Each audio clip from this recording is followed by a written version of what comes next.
everyone, this is Austin of the Noobs and Knockouts podcast. I'm placing this message at the beginning of our first 4 episodes for future context and new listeners. These episodes are presented unedited, and in our first 2 episodes, some issues with our recording methods caused part of the beginning of the episode and part of the beginning of the back half to get cut off, and we sincerely apologize. In addition, the name for our podcast was not nailed down until after the recording of the 4th episode, and that is reflected in the episodes.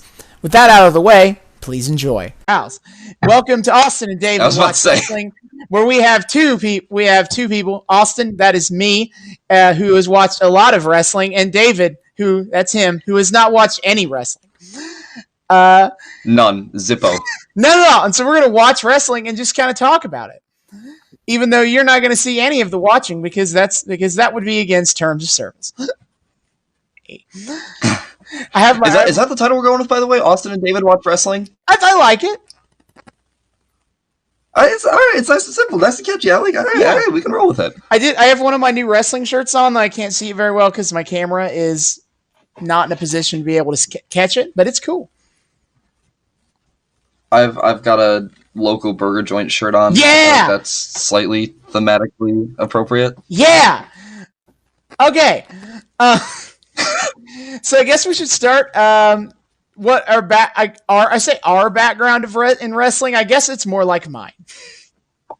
I guess once you kind of spiel, I can talk about like kind of what you filled me in on and what I generally know. But like at the very least, let's get your spiel.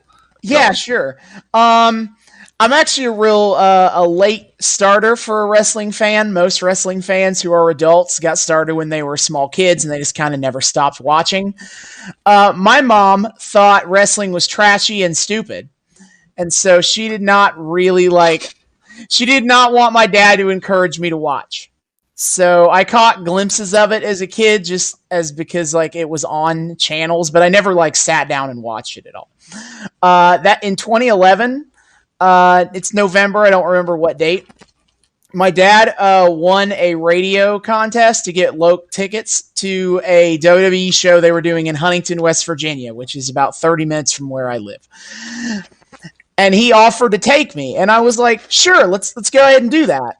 And then I watched it, and I kind of loved it. But I didn't start watching until January of 2012 is when I started watching consistently. I'll explain what that means, their shows in a minute. But then also that Christmas, I got WWE 12, which was the newest yearly annual video game release for WWE, and I love that game so much. And that was actually a big part in how I got an idea of who all the wrestlers were, is playing the game. Oh my God. Then so I've been on and off WWE for the last 8 years. The first time I stopped watching at any point was fall of 2014, as I like to call it, the first time I realized wrestling could be bad. I didn't enjoy that period at all. But then I'll come back on. And then I've also started watching other wrestling in that time too. I currently watch All Elite Wrestling, which is the next biggest American promotion. I watch New Japan Pro Wrestling, which is the biggest Japanese wrestling company. I sometimes watch Impact Wrestling. That's a long time kind of indie level wrestling company.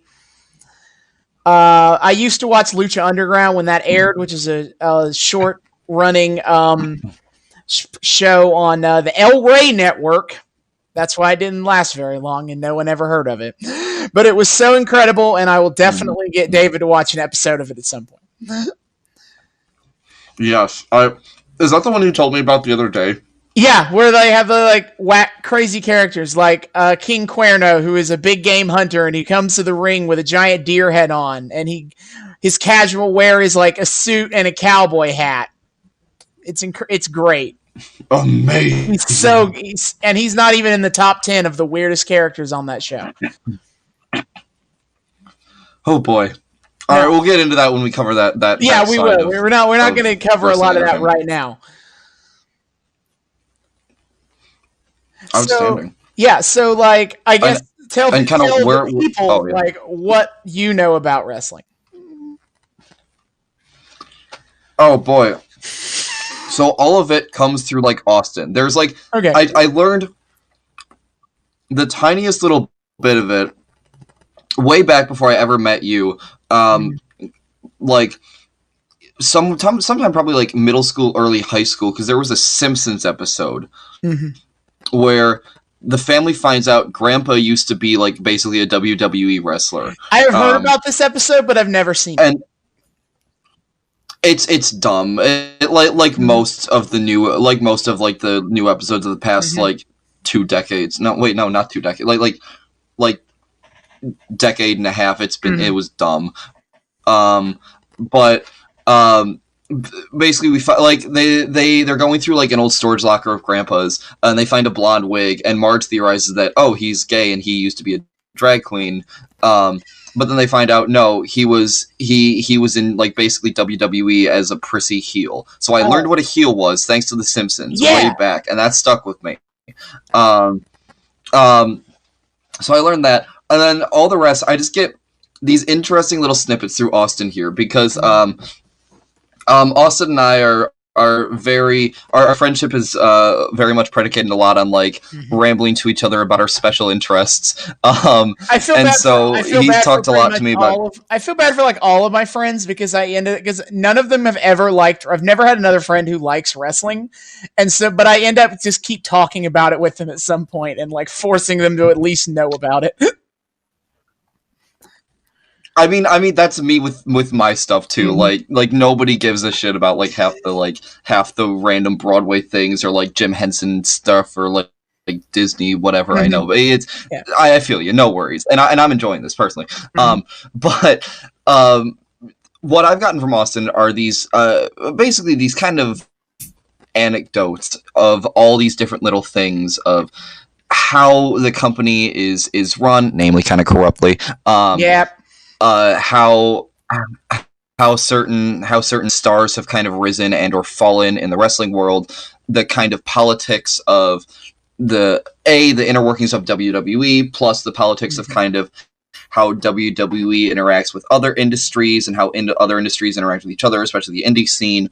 All this to say, the main things I know about WWE, aside from and wrestling in general, it's outside of like general basic vocab terminology, whatever, that babyface, heel, all the different worldwide wrestling you've told me about for the tabletop. Are just. I was just gonna tell that honestly that might be fun to stream. Is the world? Whenever we play the Worldwide Wrestling RPG, which. That was in a indie made RPG game. It's what it sounds like it is, and I found it online a couple months ago, and I immediately bought it and told all my friends that I want to run a game of it. Yes, I'm so excited. I'm excited to be DM'd by Austin, and B, I'm excited for the craziness that ensues. It's going to be great. But basically, what I know outside of that, just that general stuff, is that WWE and wrestling and like commercial wrestling on a whole is very, very delightfully chaotic and messy. Pretty much. And there are a billion ways in which it is so. And so I've pretty much just strapped. What led to the impetus of this was that Austin told me so much about all this crazy stuff, and it kind of blew my mind, especially kind of as a theater person, and as WWE is something that's very theatrical.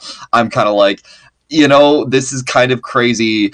I'm kind of really intrigued by how all this works, so I've strapped myself in for the roller coaster, as it were, and suggested, hey, it'd be really fun to make a thing out of you explaining wrestling stuff to me, and my kind of learning through your eyes how to do this. So that's kind of how we came to this point. I feel like as a theater nerd and a wrestling fan, I feel like I'm in a really good spot to explain wrestling to non-wrestling fans in a way that they might like it. Because I feel like that's kind of that's kind of like a hard path as a wrestling fan to get into, is that like non-fans don't really get it. And part of it is not to get too deep into wrestling history, because we're not going to do that today. I've determined that's too thick of a history to go into. But really, I want to put it like, is it like wrestling as an industry, historically speaking, it has its roots in carnival shows, and as such, they were really key on on trying to trick the audience into believing that the wrestling was real. It was always fake in the sense that they scripted the outcomes, but they wanted the audience to believe it was real, and the industry as a whole would go to extremely far lengths to try to keep people from figuring it out. Even though, if you see newspapers from like the early 20th century, they'd write articles about how wrestling is fake. So you kind of explained some of this to me before, but I do have a quick question kind of before you go forward on that. When you say like it's like a carnival show, like as a piece of like theater at like the local carnival, P.T. Barnum-esque, or what was kind of like that's kind of an early origins of like pro wrestling as we now know it. Is kind of as part of the local carnival, is that you can go see the wrestling matches. Okay. And you might even be able to get in the ring. And that's a whole other thing, is part of their obsession with proving that this fake wrestling is actually legit. There used to be a real big emphasis on these guys being actual legit, like tough guys and pro wrestlers. So in case that somebody tried to pick a fight with them because they thought it was real, they could actually knock this idiot on their ass and not blow it wide open. Because if your because their theory was, if the world champion got into a bar fight and got his ass handed to him, that's going to look badly on this whole idea. Again, it was all kind of them trying a little bit too hard, I think, in the sense that everyone kind of knew. And anyone who knows anything about actual fight disciplines also understands, just from watching wrestling, it doesn't look real. It's very entertaining, but it doesn't look like real fighting even a little bit.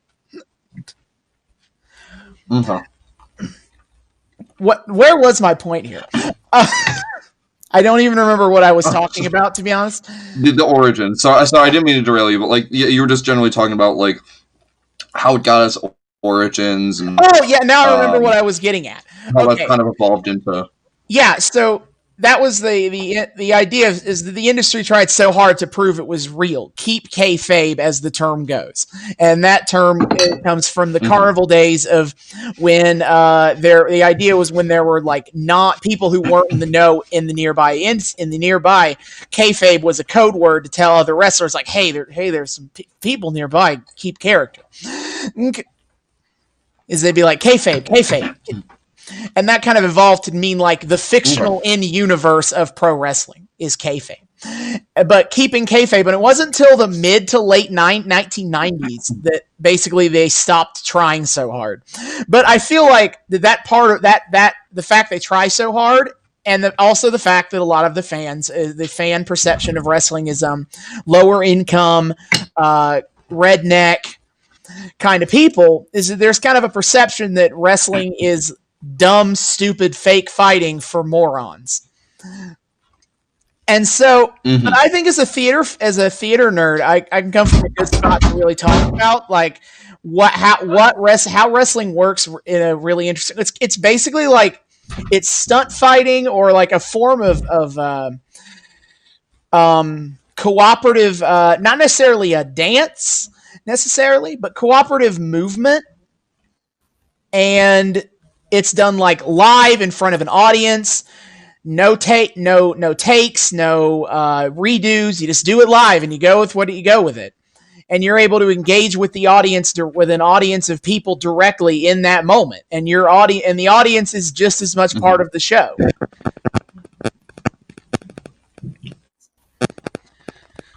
That's super cool. So to get to what we're going to do today is, as I've mentioned a couple of times, I had thought about trying to do a bit of a wrestling history lesson with this episode before we get to watching anything, and then I realized that would take a very long time.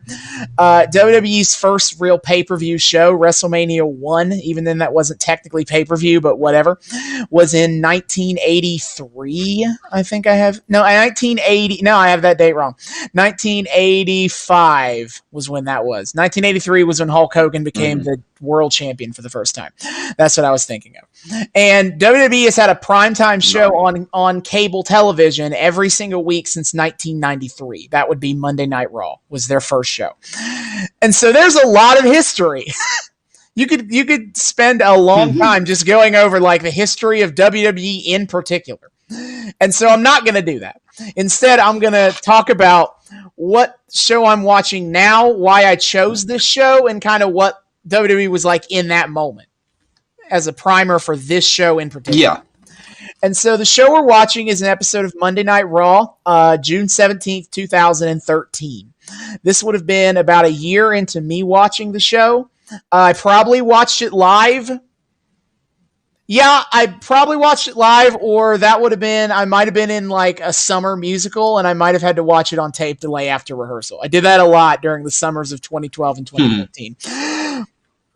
And I think this is actually a really good show for a few reasons. First of all, it's just a really good show overall. I don't want to get it spoil it or anything, but it's looking back on it, I think it's a really cool mix of like what makes wrestling work, both in terms of like matches, but also like storylines and segments and stuff like that.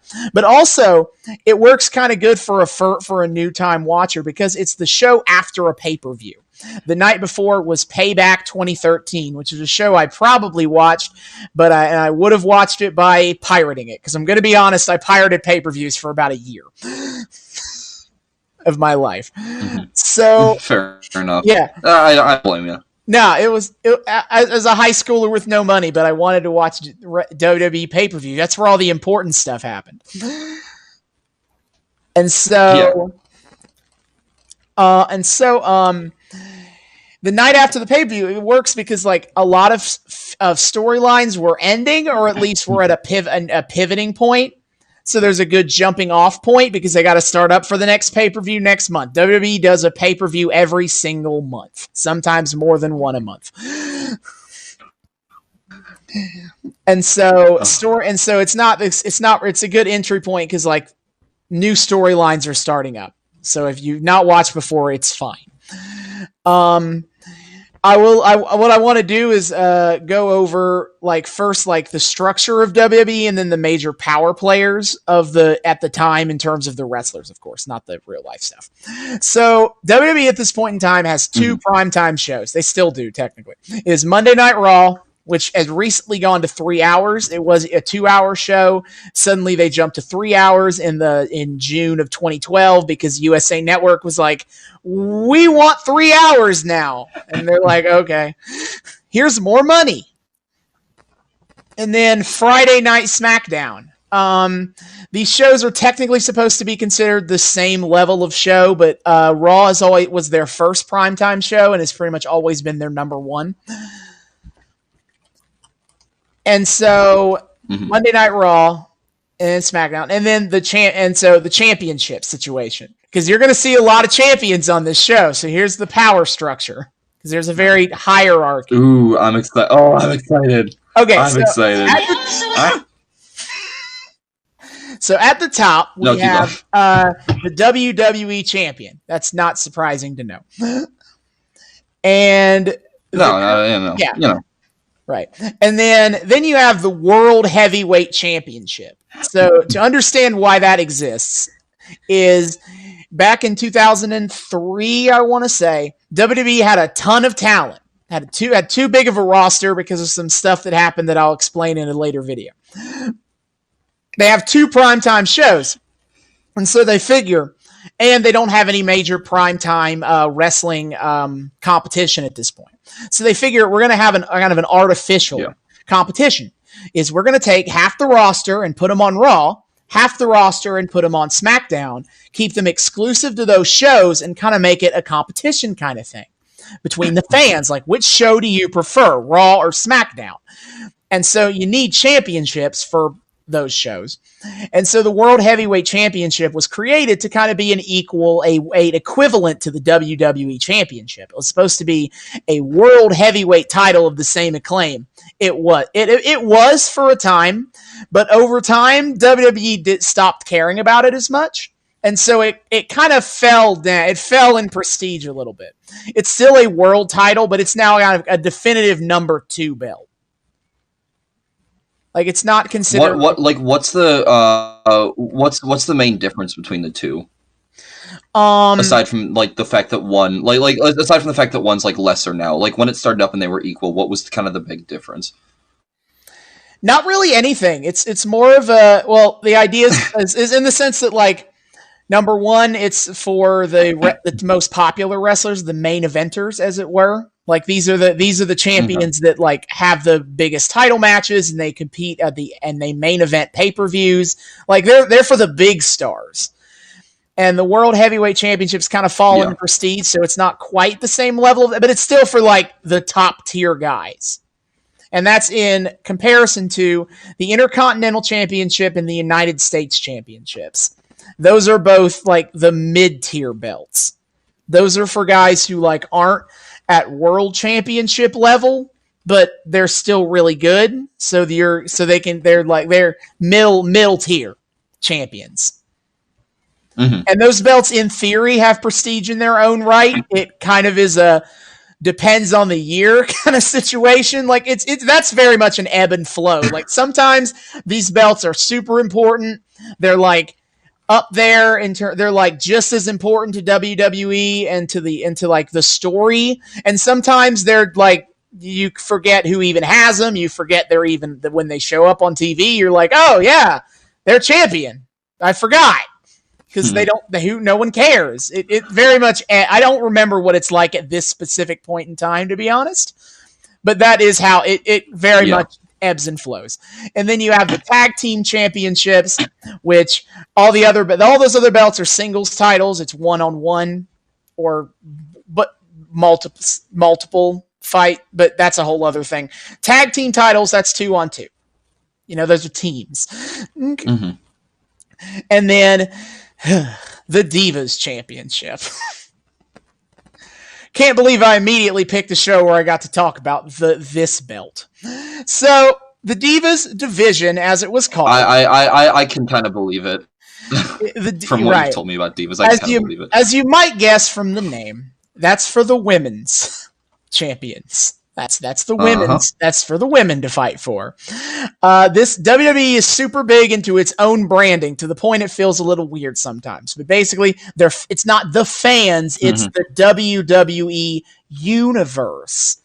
They're not the male wrestlers aren't wrestlers; they're superstars, and the women's wrestlers are divas. I could go into a very long spiel about how much I hate that term and how I felt like it already showed how little you care about women as a wrestling group to call them divas in comparison to the superstars. And eventually they will get rid of the belt, both the title, and eventually it will become the women's championship, and they'll call the women superstars. But we're not in that period of time. We're about a year away. We're also about this time, women's wrestling in WWE kind of sucked. Basically, they saw it as, what we're going to do is we're going to hire fitness models and we're going to teach them how to wrestle, but otherwise we're going to have them be on TV for about like 5 minutes of a time on a show, and they'll be like and they'll kind of be like there to be eye candy more than to have significant stories or appearances on the show in comparison to men. And also, most of the women's wrestlers at this point weren't very good. Because, they weren't hiring people who had extensive training in wrestling and then just putting them on TV. They were hiring women with no experience in like wrestling and throwing them on TV as fast as they could. And also they were coaching them to do things that like cat fighty, like, you got to pull the hair and bring the claws out. Cause again, this isn't serious wrestling. This is their eye candy. But it will get better soon. And if I get a chance to talk about the turn, I will probably give us an opportunity to talk about the turn of women's wrestling in WWE to be taken in a more serious way as it is now. But we're not there. It's 2013. If you're a fan of women's wrestling, you're just kind of hoping that WWE gets better soon. And so there's the champion. There's all the championship belts that you're going to have to know. And then I think the one more thing before I start talking about wrestlers is I think you need to understand is the Money in the Bank, because that is relevant to a storyline that's currently going on at this time, and also the next pay-per-view is the Money in the Bank pay-per-view. So the Money in the Bank is a match where you get somewhere between 6 to 10 guys. It kind of depends on a given year how many they choose to put in these matches, and you have them compete in a ladder match. A ladder match is when basically the goal of the match is to not pin anybody. It is to climb a ladder and acquire an item that is hanging from the ceiling. In this case, it is the Money in the Bank briefcase. And these matches are always really fun and insane, and I'm definitely going to show you one at some point.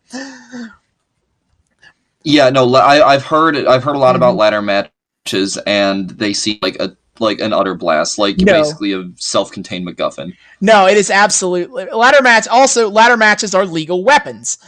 Despite what might seem as a conception about wrestling, is that it's not like they're just hitting each other with chairs every single time. They do that sometimes, of course, but there is a rule set, and generally speaking, you can't use weapons in a normal match. You generally need to be in a specific type of match that allows weapons. And in a ladder match, ladders are legal to use as weapons, not just to climb on. Ooh. So, there's a lot of time, they spend a lot of time setting up opportunities to throw people into ladders or just straight up grab a ladder and start hitting people with it. It's a blast. I'm here for it. But then, so a Money in the Bank briefcase, what does that do? You win the briefcase, and you have 1 year, but you can use it, and when you cash in your briefcase, you can give yourself a title match for the WWE Championship or the World Championship at any time. And at any time is a significant meaning there, because 90% of the use of the Money in the Bank briefcase is what they'll do is the champion will have a match, and it'll be of a gruesome, grueling match, and he just barely wins, and he's tired, and then suddenly the Mr. Money in the Bank, as it's called, he'll be like, yeah, I'm cashing in my briefcase now. I'd like my title match right now, please. And so, because the champion is beaten down, it's a pretty easy win. Now, they obviously don't do that every single time. They've had, especially because it's existed for 15 years now, so they've done different stuff. And sometimes a good guy, a babyface, will have the briefcase, and he won't be an underhanded dick about it. He'll just be like, "I want my title match next week," instead of being like, "I want it right now, please." But generally speaking, they use it to give a heel the world title by being an underhanded asshole who wants to win a title off a guy who just got beat up for 15 to 20 minutes. And Yikes. so next month in the timeline is the Money in the Bank pay-per-view, where they will do what that says. They'll compete in a ladder match, and it's at this point in time, no one had ever failed to win the match to cash in the Money in the Bank contract. Now, in the last 8 years, they have had people fail just to mix it up. But at the time, it was if you were Mr. Money in the Bank, you will be world champion, and that was kind of the appeal. Okay. But also, one of the storylines is about the Mr. Money in the Bank, which is now what I want to do is because I'm looking down on my phone right now just so that people know what I'm doing. Is what I'm gonna do. Yeah, as I don't know what it looks like to the viewer. So I'm gonna pull up the Payback pay-per-view that happened literally the night before. And then I'm gonna go down at least not match through match necessarily, but look at the major players and as a remind myself, okay, this is what just happened this last night. This is what they're going to bring up today. So the major players. So kind of the context. yeah, some context for what's about to happen, and it's an easy way to look because they just had a pay-per-view So first and foremost, the WWE champion right now is John Cena, as it turns out. You might have heard of him. Yeah, I saw him in one of the preview images, and I wasn't sure. Oh, yeah, he is champion at the time. He is a few months into his 12th title reign at this point. I don't remember how many times WWE champion he is at this point in time. It's a lot. But he's been a champion for a few months. He beat The Rock at WrestleMania 29 to become champion. And so he's just kind of doing his thing at this point. And this is a good opportunity to kind of talk about the John Cena dynamic. Is right now in 2020, John Cena is a beloved up-and-coming celebrity figure. 2013 is a bit of a different... I would even call him, in 2020, I'd call him an A-lister at this point. Maybe. But definitely, 2013 is a different story. He hasn't broken into Hollywood yet, and kind of more relevantly right now, he hasn't made the fans love him again yet. So basically, a history of John Cena and why, like, if you look at the peak of John Cena, which is the mid 2000s to the late 2000s, and the early 2010s, a lot of the fans had a very split reaction to him, where it was more of the adult, male, hardcore wrestling audience hated his guts, even though the more casual audience and people like children and families more really liked him. And so to understand how that happens, even though as a character, there's no real reason to hate him necessarily. I mean, he's a bit of a dick, but you'll learn in WWE most top baby faces are a little bit dicks.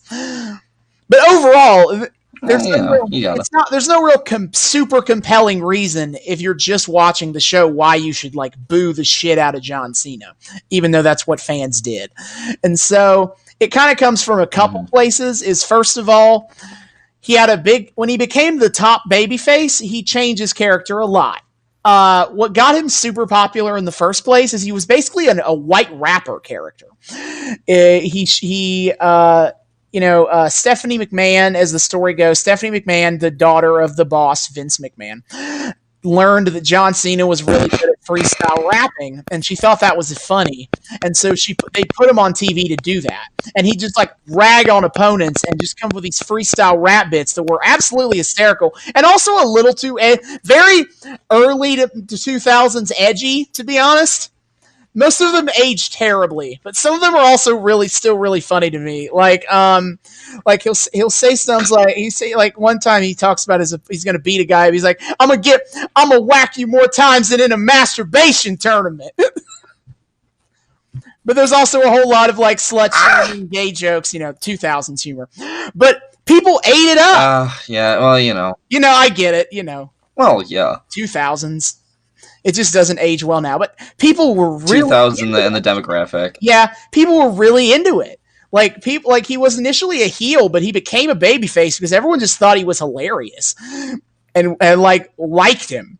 And so WWE's like, well, this guy's got a lot of charisma. He's got the look we want. Is it WWE because Vince McMahon loves the idea of this top star being like a bodybuilder type, or at least like muscular, good looking dude. So like this guy's perfect. But we can't have this dude be this edgy little white rapper if we want it to be the top guy. We want him to be like the face of the brand, appeal to the children. We can't have him doing this rapper stuff. So they phased it out of him. And he kind of became more of a bland, like goody two-shoes kind of a good guy. And his fans were like, what the fuck is this? This isn't what I like about him. Why did you change him? The other part that kind of I have two more parts. The second part is, unfortunately, he kind of became the top guy at the same time as it stopped being cool to like WWE, in the sense that like first is that WWE in the mid 2000s started to transition more to being TV PG, as they were TV 14 for about half a decade to a decade before going into it. That was just a late 90s thing to try to keep up and get Jerry Springer, South Park, Beavis and Butthead kind of demographic. Like that's what they were aiming for in the late 90s. Mm-hmm. So they changed her up, but they were kind of being like, we want to go back to being kind of like kid friendly. There's more money to it. There we can get like bigger sponsorships. We like being TV PG. The fans at the time weren't appreciative of that. Yeah. And John Cena was the face of WWE TV PG. And so in a way, they kind of resented Cena for being the PG guy. In a way that wasn't necessarily Cena's fault. The third big problem was another change in the wrestling fandom at the time is that fans started appreciating more the idea of being a good wrestler in the sense of being a more athletic wrestler, doing more interesting acrobatics and athletic moves and stuff.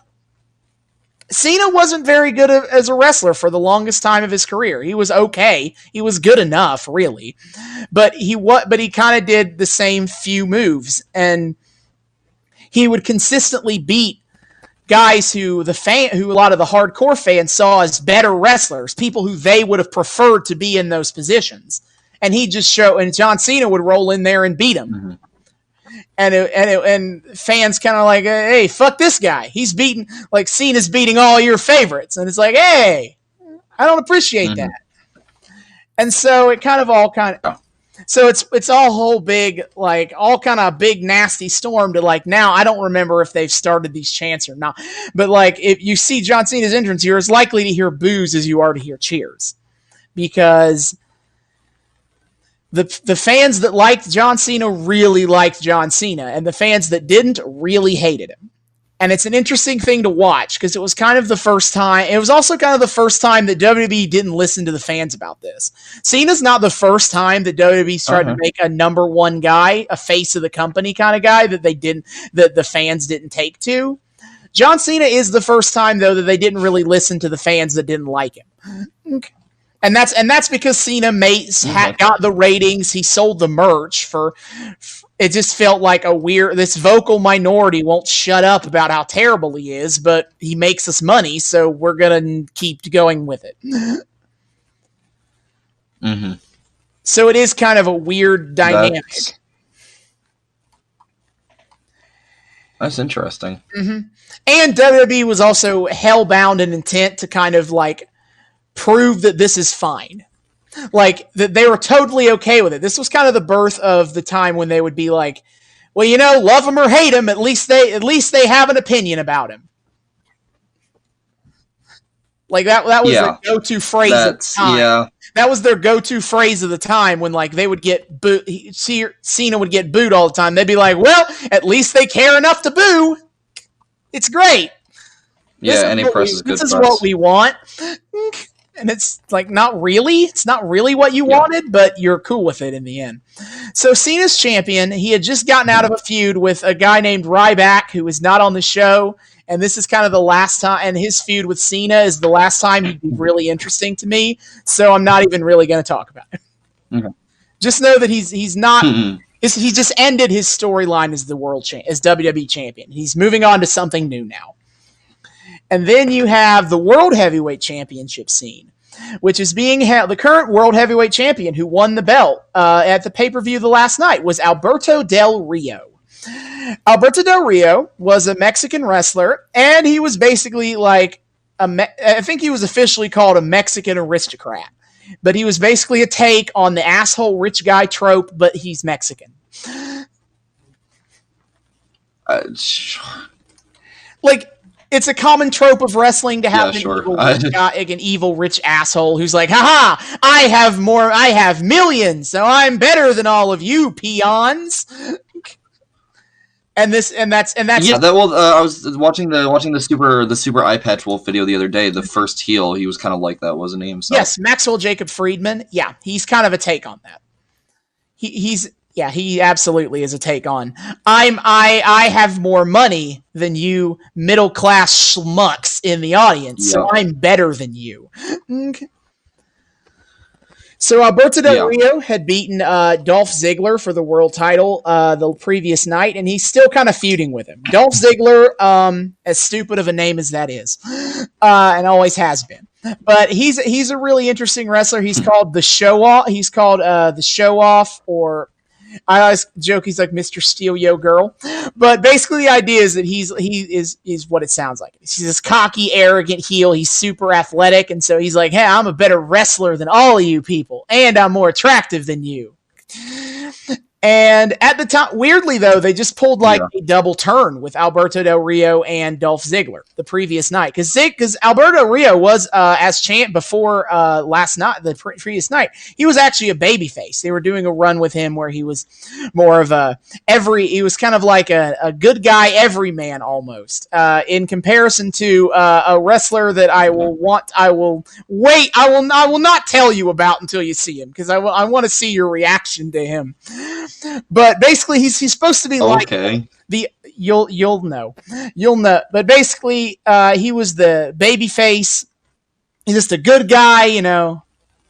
But fans weren't crazy about him because he wasn't really great at it. He's always been much better as a dickhead rich guy heel, and so that's what they were going back to.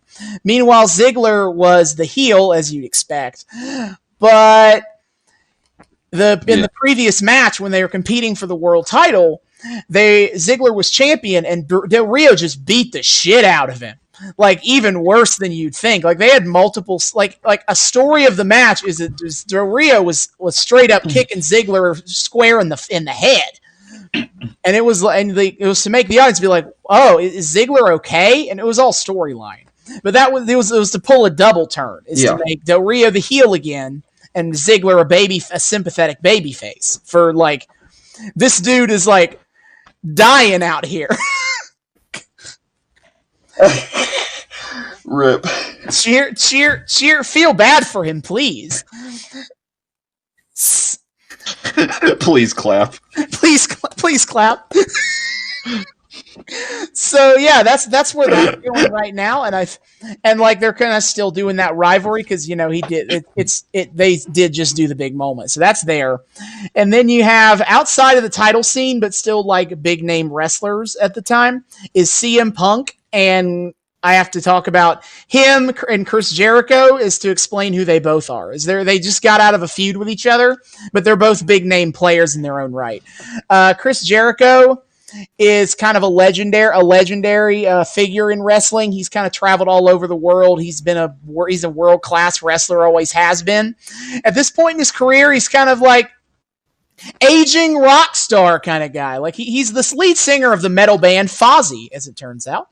And so like right now he's kind of a part-time wrestler. He's more so he was at this point in his career where he's just kind of showing up for a few months to do do a storyline or two and then go back to being in his band. So that's what he's doing right now, is he's kind of being like a rock star, like part-timer that everybody likes. I don't even know what he's doing at this point in time. But CM Punk. So CM Punk is he's kind of one of the first like indie wrestlers to make it super big in WWE. In WWE, there's WWE as in the past had this kind of weird dynamic with indie wrestling where they kind of like don't like it, in the sense that like they like it when their guys are made in WWE. They don't really care about your wrestlers doing your indie wrestling stuff. It's not the big leagues. That's that. It's not you're just doing backyards and working in ballrooms. You're not in the big time, okay? And so CM Punk was kind of the first indie wrestler of the mid-2000s era of indie wrestling to really break through in WWE and become a big star in his own right. And his story to get there is kind of being almost a voice. He called it the voice of the voiceless, and he was kind of his shtick was kind of like he leaned on real life meta stuff more than wrestlers usually did. Like he wasn't necessarily breaking the fourth wall all the time. He did that a couple of times and it was weird. But he would kind of lean into, he would like be aware of like what the fans thought and what really happens backstage, and that kind of made people interested in him. Plus, he was a really good wrestler. And in a time when WWE didn't necessarily care about guys who were really good wrestlers. And right now he is working with a guy named Paul Heyman. And Paul Heyman is a manager. Normally, Paul Heyman has an interesting history. He was the owner of a wrestling company called Extreme Championship Wrestling (ECW) in the mid '90s, and I could go into a whole spiel about them, but basically they went bankrupt because Paul Heyman was a bad businessman. And he kind of came under the WWE umbrella when his company went out of business in 2001. And he had worked for WWE in a backstage, creative, in charge of writing the show capacity for a little while. Then he left to go do his own stuff, and now he's back purely as an on-screen manager character. And normally he's a manager for a guy named Brock Lesnar, who is an athletic freak of a man, and that is the explanation of his character in that one sentence. He was like a wrestling prodigy, both amateur wrestling and in pro wrestling. He just immediately took to it. He was insanely athletic and strong, and then he quit wrestling after 2 years because he hated the travel and he hated the backstage politics of it. And he went to go try out for the NFL, and that didn't work. Then he went to the mixed martial arts, and he became UFC heavyweight champion. Legit. Oh. And then in 2012, he came back to WWE, and now he's working there as a part-time basis. And he's still there today doing part-time work.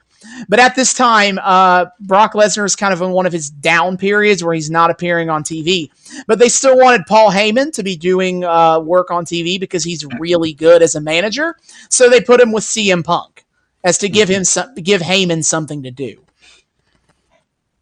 Another person that Heyman was managing at the time, and is a segue into the next set of people to talk about, is the Intercontinental Champion Curtis Axel. Curtis Axel is a third-generation wrestler, i.e. his father was a pro wrestler and so was his grandfather, and that is his character. His name is based on his lineage. His father was Mr. Perfect, Kurt Hennig, and his dad was Larry the Axe Hennig. So he's Curtis Axel. And he's okay, but also he was never as good as WWE really wanted him to be. I'm only really mentioning him here because he's a champion right now, so I guess I should. And then the current United States and tag team champions are my favorite group stable of all time, and I'm so excited I get to talk about them. The Shield. The Shield is Dean Ambrose, who is the United States champion, and then Seth Rollins and Roman Reigns are the tag team champions.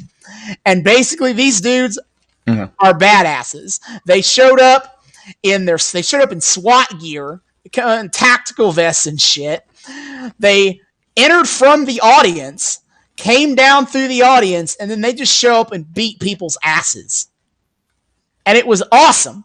They were only existed in wrestling for about a year and a half. I have a whole story about the time where I had tickets to see them to go to a WWE show in May of 2014, and my number one thing was getting to see the Shield. And 2 weeks before that show, they did the breakup angle. No. And I was like, no! I was going to see the Shield. Are you kidding me? No, it was so terrible.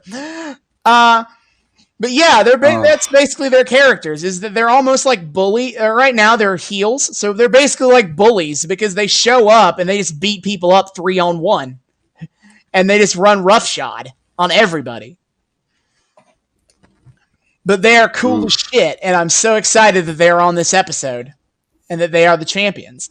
And then I'm pretty sure the last wrestler I want to talk about, this is actually going to time out very nicely. Oh, you know what? There's two more people I'm going to talk about.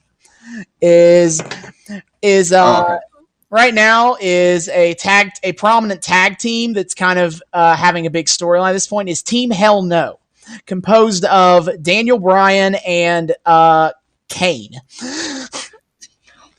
Kane would be a very difficult character. Take forever to explain Kane. So I'll just say he's basically supposed to be like a dude who has supernatural fire powers and is sort of a demon-ish. It really kind of depends on the year of how much he's just a dude and how much he is a demon. That's the hell part. The part is Daniel Bryan, who is it was another indie legend who made it big in WWE, and this is kind of the beginning of his rise to the top in WWE that would spend the next year happening. But it's Team Hell No, because when at the time when he was an annoying heel as opposed to now where he's kind of a good guy, he would chant yes, yes, yes to be really obnoxious. But then people really liked him, so they started doing the yes chants with him. And it's like, well, that defeats the purpose. Like, that kind of defeats the purpose of being a heel. Boy. So, Dave, why'd you have that in your streams? What? What? What? Did you not hear that? No, I didn't. Go away. Sorry. Keep going. No. So that's a bit of counterintuitive as a heel for the fans to do your chant with you. So he changed it up to now he's yelling no. And eventually the fans would do that too, because of course they would. But they'd lean into it. So how did they become a team? That's hilarious. Through some shenanigans, they both wind up in WWE Anger Management together. And they become like an odd couple best friends group as they kind of like bond over anger management and anger management. And they like become best friends and are tag champions for a while. And now they're kind of like phasing that out, but they're still a feature on the show. But I love that tag team. I would need to show you some of the videos they did together because they were hilarious. They did a When Harry Meets Sally parody. What the hell? Like they did like the diner scene. Oh my god! What? No, it was insane, but they were great. And then the last thing I mentioned, that sounds awful. No, and then the last thing is the is the Divas Championship scene is relevant. Is right now the champion is AJ Lee. AJ Lee, or as I call it, my first favorite women's wrestler, and I got a picture of her at Comic-Con when she was Divas Champion. It was great. So basically, her. Yeah. So basically AJ Lee, kind of what made her appeal so much to fans of the time and what got her such a big following, besides the fact she was actually a pretty solid actress for, for WWE standards. But also what the fans liked about her is, like, as I mentioned, this was a time when most women's wrestlers were fitness models or fitness model-esque. She wasn't. She was 5'0". I mean, she was certainly not unattractive, but she wasn't like a model kind of a girl. She was more of like a nerdy girl next door, and that was her. She was going for aesthetically, and also she was a big wrestling nerd, like legit. So she's a real life nerd and wrestling nerd. So obviously, all the other wrestling nerds like me liked her a lot, and she kind of also got her as a character. She got really popular of her being crazy. That's about as deep as I can go with it. She's crazy. She's crazy to the point where literally hearing the word "crazy" would cause her to go nuts. To go nuts and start beating people up. Oof, indeed. Ouch. And right now she was feuding with Caitlyn. In WWE, like half of the women only have one name. You just kind of get used to it. And Caitlyn, she didn't really have a whole lot of a character besides being kind of a cool, nerdy chick like AJ, but instead of being 5'0", she's built like a tank. And her and AJ used to be best friends, but then AJ betrayed her for fame and glory, and now Caitlyn's like, well, fuck you. So I think that's about as far as I would need to go for kind of an explanation of what's the what right now. And 54 minutes exactly is the stream right now. I timed that great. Hey. That's awesome. Yeah. So there's kind of the explanation of where we're going from here. And so, yeah, what I'm going to do, just for the people who are not watching, but for future reference, is that, of course, is against Twitch terms of service and copyright law to show WWE, to watch a WWE show live with the content showing on screen. We don't really have the screen set up right now to be able to like stream ourselves watching the show but watch the show on a second screen. We don't really have a setup to make that work. So we're not going to. We're going to watch the show ourselves. It is 2 hours and 17 minutes. When the show when the show is over, we are going to be back here and we're going to talk about it. Yes. Yep. Nice and then, proper podcast yeah, like a proper. It'd be fun to do this podcast style and like have like actual thoughts. We'll talk. We'll think about it. I don't know. We'll see. We'll see how this goes. Which I think has gone pretty well so far, personally. But but I'll go ahead and end the stream right now, and then see you guys back in about 2.5 hours.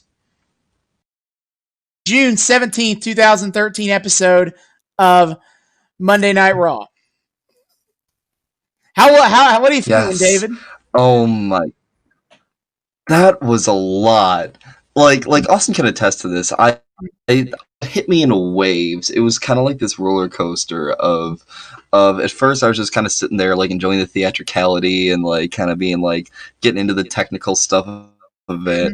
And then I mean even I got suckered into the storytelling. I was talking to Austin about how it's kind of this brilliant almost act of interactive theater where I think, as I put it, like the audience enters into an agreement with everybody involved there that we all know this is all made up and whatever, but when you step into this, you're in this world and you just gotta accept the reality of it. And even I got sucked into it. There's the big reason Austin wanted to show me this episode was it has a huge twist where Mark Henry, I guess the very famous wrestler who's the strongest man in the world, is coming out to announce a retirement and is like being all nice to John Cena, who's out there to rile up his fans.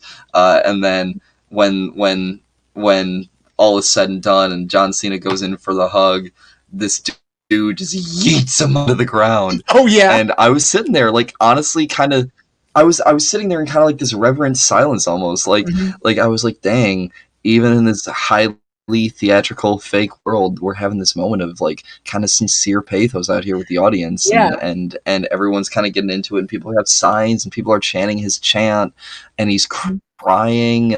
And I was like, dang, this is a dude who's having like a legitimate moment. He's given up a big part of his life and you can feel the pain. And then, nope, it's all part of the act. Fuck you! And you get taken right back into it and it's insane. No, this is wild, dude. Yeah, that was legitimately one of like, if you ask any wrestling fan, like best moments of the last like 10 years, like that's up there. Is the Mark Henry fake retirement. God. Because it's in everybody, like everybody legitimately thought like this is a real retirement. He gives this, it feels like this real speech, and I would say he's literally like crying. Yeah, like I feel like I think the emotions of like what he's saying is real, but like the end goal is because after he would try to go for the.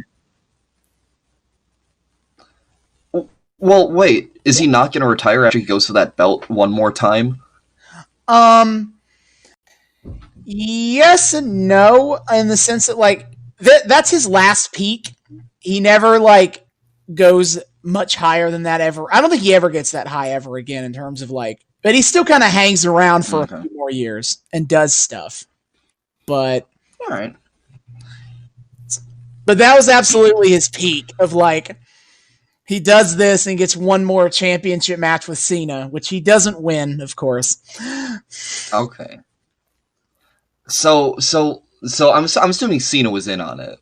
Yeah, of course. They planned out that whole thing. The only people that weren't in on it was the audience.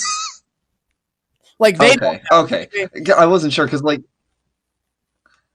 no, that'd be crazy if it if they played it so deep fake that not even Cena knew. No, that'd be sick. But no, see, that was all part of the plan. Is that Cena was gonna be there to be like the rah my fans, and then Henry was gonna come out and do that thing, and then Cena was just gonna choose to linger for a while, kind of like a dick. Yeah.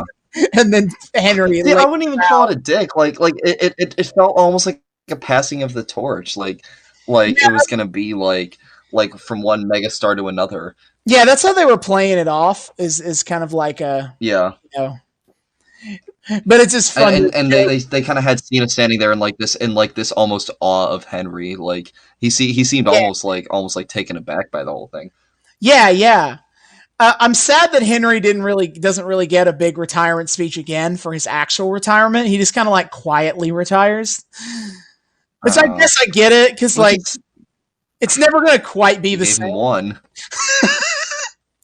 but that's the worst part is in a way that was a perfect speech to go out on. The daddy's coming home thing at the end. Oh man, I was like, dang, okay. All right, I can get down with this. That's actually really sweet. Nope. No, it's all the work. I got suckered in. Yeah. I got suckered in by the toys. And it does that to you. Wrestling does that to you. Take it from experience. I'm legitimately impressed. I'm legitimately impressed. This episode, I'm so glad you picked this as the first episode because this was an insane mashup of all these crazy different things. Yeah. So we got that. So obviously the big plot twist. I wouldn't have picked this episode if it's a great the Mark Henry thing was a great moment and would have been worth it just for that. But I really felt like the whole episode there was a lot going on, and that's why I picked it in the end. Yeah, no. Well, even at the beginning, so there was the Del Rio thing, which I gotta say was a really strong start to that episode. It kind of it was at that point we have Del Rio out there who's monologuing to the audience about how he wants the respect that he deserves. Yeah, it was kind of early on. It was kind of like a definitive yes, I'm a heel now. You get it. Yeah, it starts last night from when he beats a man. He keeps kicking a man with a concussion in the head, but they make sure to let the audience know at the start of this episode. Yes, he is a bad guy now. Yeah. And so kind of some of the big things from this I want to touch on from this whole thing, aside from the Mark Henry thing, because that's kind of its own little thing to talk kind of covered. But so early on, me being me, one of the comments I made to you was again, because I'm me, the first thing I'm this is like Shakespeare. This is like Shakespeare in the Park. These long, dramatic, powerful soliloquies. That's demanding the respect from the audience, and or we got what's her face, AJ bragging it out on stage about what a little just scamp she is. And another thing I kind of remarked to Austin was all these major players have their own little assistants, and kind of in the tradition of the Shakespearean page character, the little intern that follows you around everywhere and kind of completes your one-liners and stuff like that. Yep, especially Vicky Guerrero, who's our general manager figure, who's the beleaguered middle management, who's stuck with 3 bosses all telling her things. The backstage drama stuff was wild too, because we have this it's the B. This is its own version of network TV, where we have the B plot of Vicky just trying desperately to prove that she's a competent executive, while we got the kind of A plots going of Del Rio and CM Punk and um, Daniel Bryan and Kane, Mm-hmm. and I am not the weak link. No, yeah, This I gotta say, their ability to kind of like juggle storylines like that and keep them all interesting and use the backstage stuff to kind of interweave all of them, it's impressive. yeah. There's everything here aside from like the very beginning, and like the random little like bookend matches of like the Irish dude versus whatever, and Yeah, like and Jericho's match. yeah, those kind of exist. Like, Just kind of be like they're there almost. Like they didn't. They don't have. yeah, They don't really. Not everything has they're the a larger filler. They're the story. Yeah, filler. they're filler. They were absolutely filler. But like, but the ones that actually have like story behind them, they and I don't know if obviously it's like the first episode of WWE I've ever seen, so I don't know if this is a consistent trend. You can tell me whether or not it is. Mhm. But like the way they kind of have that like backstage framing device to tie all of the like actual story matches together, it's impressive. Like, the like we had, especially because like so obviously like at the front and back end we have the Del Rio and CM Punk, which is kind of thing. But even from the beginning, they're hinting at the Mark Henry thing, Mhm. and they keep talking about Cena's 3 levels of hell match or 3 stages of hell, Mhm. and then they're talking about the Kane versus Shield match, the Kane's team versus Shield match, and we have the Daniel Bryan match. And interaction with Kane that ties into that, and then we have the Kane versus Shield match, and then we have uh what was the other thing? It was Kane. It was the Shield thing, and that tied back into the Vicky thing. But there was one more. Um, the Father's Day thing. Oh yeah, Curtis Axel. The Curtis Axel, which gets talked about early on. Mhm. It's all kind of this fascinating, like, there's a holisticness to it. This Yeah, surprising, like, everything gets accounted for. Things are set up. There's foreshadowing. There's planning and payoff. yeah. It's impressive. Yeah, it's one of those things that like can be done that WWE can do really well. It's not obviously it's not consistent. And here's the thing I'm going to say about that is that like it's hard to do good wrestling every time. Like, Mm-hmm. obviously that would make sense to say, but like if you think about it, of like they have to write 3 hours of Raw now, plus 2 hours of SmackDown. That's 5 hours of Yeah. television every single week, no breaks. WWE does shows on holidays. I've been to a Monday Night Raw that took place on the 4th of July. Like they don't take Damn. breaks for anything. At most, they might if a show lands on like Christmas, they might pre-tape the show, but it will still air on Christmas. They don't get a week off ever. Jesus. So that's so many hours of Holy shit. TV. Pretty much only like soap operas and news shows are pretty much the only other things that write that many hours of TV in a week here. So it's not always going to work, and it's not always going to be consistently good. But like, yeah, that's like some of the like the ability to kind of create a universe in yourself and tie everything back together. When it works really well, like it does, Yeah, they cover their bases. when it works really well, like it did on this show, and that's why a lot of why I picked it. It works. It's amazing. Yeah, it kind of is an impressive feat. Mm-hmm. And the cool thing too is like all these other little like disparate threads that I'm sure are things from earlier contexts and then get paid off later. Stuff like they keep showing the ads for the Swamp Cult guys. Yeah, They keep that's like hype videos to like he's going to debut soon, and he does. He debuts within about a month or so of like this episode. okay. So they're like hyping him up, being like, "Hey, There's this guy coming soon." Oh, okay. So wait, the random question, kind of derailing what we're talking about, just as a curiosity, what was like the turnaround between him going from that persona to being the abomination or the fiend? The Fiend debuted about a year ago today. Oh dang! Yes. So he had that was a short run as the swamp cultist. Short or long, depending. Like he got a lot of mileage out of it, more than you might think. In this, because I'm going to go ahead and talk about Bray Wyatt as his career.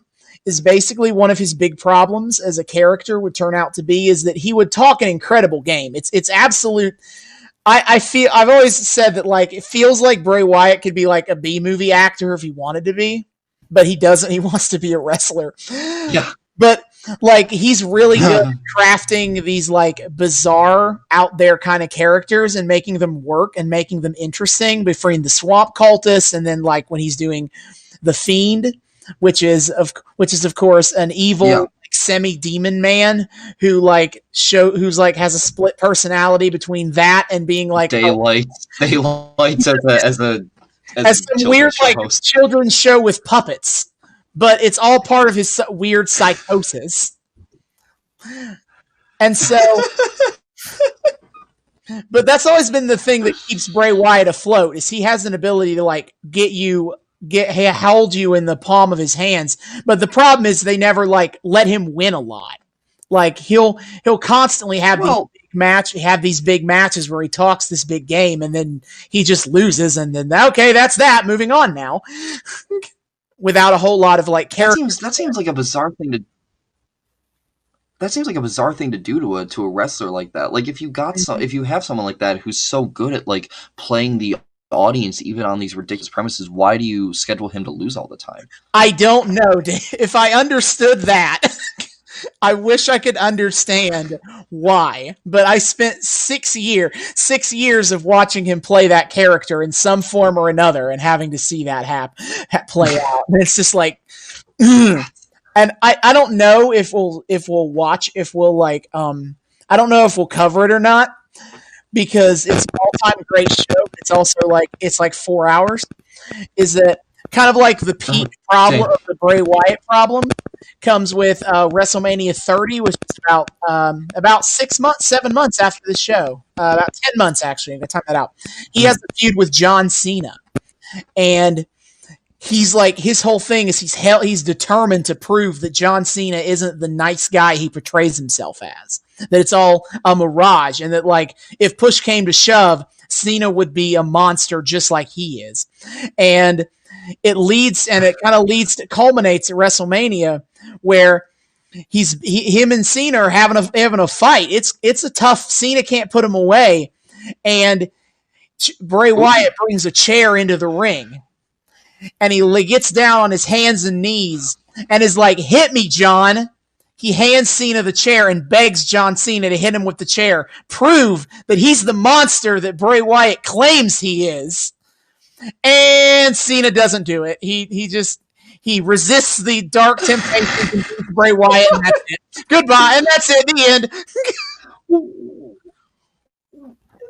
So WWE does the Killing Joke except with no payoff.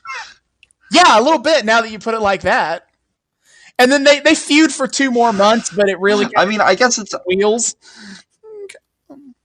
I guess it's a similar payoff because, like, in the end, Jim Gordon doesn't go crazy either. But like, what?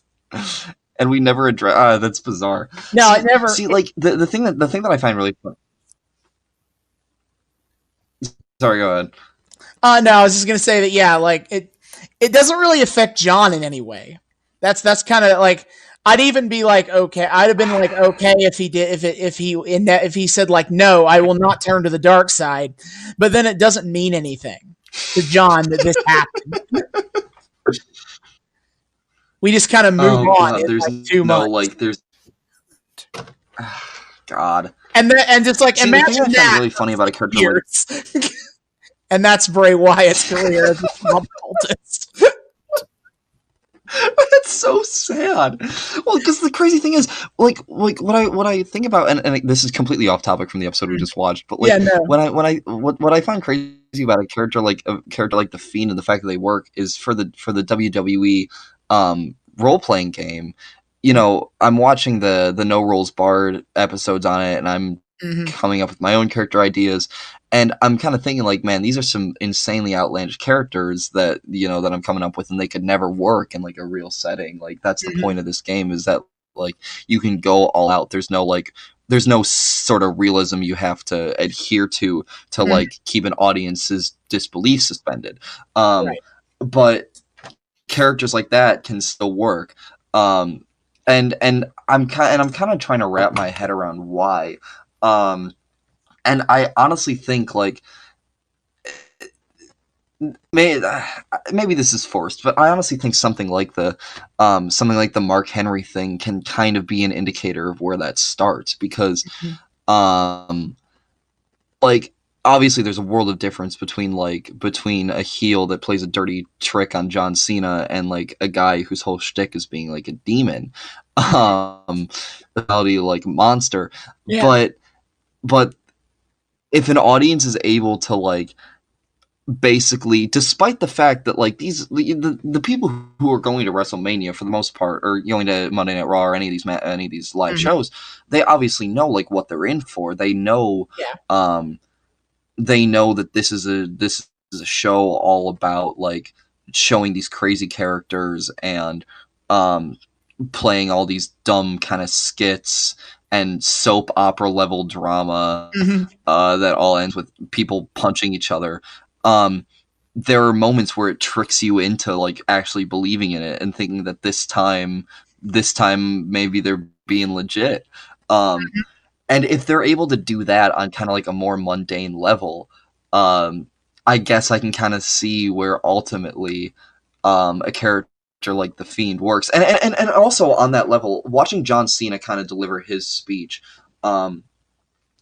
it kind of gave me this interesting, like, idea of, like, it seemed interesting that the sort of demographic that WWE, like, does its best to appeal to is so willing to buy into something that's so obviously fake. Like, these people seem like the very kind of, like, they want legit macho, no bullshit, just shut up and fight each other already, but they're into it. They're super into it. And I was kind of thinking about why, like, how does that work? And then I watched John Cena's speech, and I almost wonder if there's a certain sense of, like, oh, that this isn't real. They know that, like, the Rhodes Scholars and Del Rio don't, like, actually have contempt for them, and that they know they're playing characters and they aren't actually like that in real life. They sort of stand for these ideals that can get to you, whether it be like Del Rio being all prissy and disrespectful to Murica, or the Rhodes Scholars being just general dicks, or holier than that. Like I talked to you about how the kind of heel holier than thou aspect is kind of a recurring theme. Or we have Cena giving this very kind of heartfelt, like, man of the people sort of speech, that even I was kind of being like, oh, that's cute, that's sweet. Like even if it's all fake, they kind of stand for these ideals, these philosophies that people can really buy into, and they're simple philosophies and they're accessible philosophies, and they're things that can resonate with an audience. And if that works for John Cena and for Del Rio, and I guess CM Punk wasn't really playing with a lot of pathos, but that kind of general back and forth. Yeah, this wasn't really a pathos episode. Sure, it can. He has episodes that are more about, like, him, and you can kind of see more of that. It's actually awesome how much you're, like, getting it after you've watched, like, 2 hours of wrestling, because, like, you're kind of hitting it right off. Because I was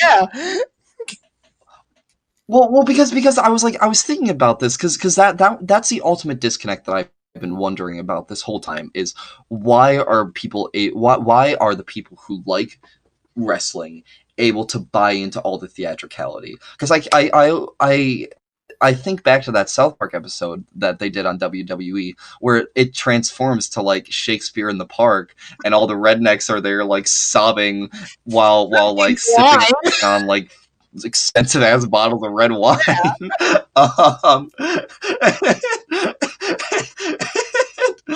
And it's all like it's all there, and then the wrestling teacher comes in, and the crowd hates him despite the fact that he's the macho no bullshit guy until he's able to resonate with the audience with "God damn it, they took my job." and I love that episode because like, as kind of like a hoity-toity theater person, I've always kind of gotten a kick out of this idea of like, we're not so different after all, are we? No. You know. But then I watch this and it clicks, like, that's not entirely an exaggeration. They kind of stand for these ideas, and if that works for some of these more normie kind of heels and faces, sure, why can't it work for a dude who plays a split person and who's trying to, like, whose whole point is trying to bring out the monstrosity in others? I can understand ultimately why it works, as long as you have something that resonates with an audience. It doesn't have to be realistic, and that's kind of what's really fun about this. Oh yeah. Now I've given my little screed praising the deep philosophical implications of WWE. So I gotta vary the mood a little bit and talk about the problematic shit. I felt like, in many ways, I'm glad that they were here too, and I made jokes while we were watching about your reaction, but at the same time, it's actually kind of perfect because we talk about things like the Mark Henry thing, or like Del Rio and Cena, and even kind of the Punk stuff. Is it kind of like almost like how wrestling can be really good? The Real Americans can get to a lot of what can be bad about wrestling, or at the very least iffy. Because, for people who don't know, who are just, I don't know why you'd be watching this without really knowing what we're talking about. But, the Real Americans is a gimmick of, you have Jack Swagger, who's an all-American. He wasn't on the show, but he's basically like, if you imagine a dude who's like 6'5" and he's a jock, that he's going to look like that. And then you have Zeb Coulter, who's this older dude with his goofy ass facial hair. And then they join up with Antonio Cesaro. And their whole shtick is about literally like this pro-America. Brit bonger. Like, fuck the immigrants, kind of like, they're taking our jobs. They're sneaking across the border. He does the thing. And playing gerbs, and they have the "Don't Tread on Me" flag, and they're putting their hands to their chest, yelling, "We the people," because you Constitution. Excuse me, and like they're playing at racial tensions for like heel heat, but also then people kind of get into it because at the very least, Cesaro is very good as a wrestler, and Zeb Coulter is entertaining as a talker. Plus, the people like chanting things, and they like chanting, "We the people." Not at this point in time for this show, but it will. It's relatively new gimmick for them right now. They only February of 2013 is about when that first debuted, when they did that. And so, like, people haven't yet caught on to how fun it is to chant "We the people," but they will. And it just kind of makes it even extra uncomfortable overall. I will give them credit for making them heels, but that being said, that seems kind of counterintuitive to what they know their demographic is. Like, I don't think that a lot of those people in those audience are like secretly progressive or anything on on immigration policy. But like it seems kind of interesting. Like why are they heels? Why, like, that seems like counterintuitive for what they're trying to pray to the audience.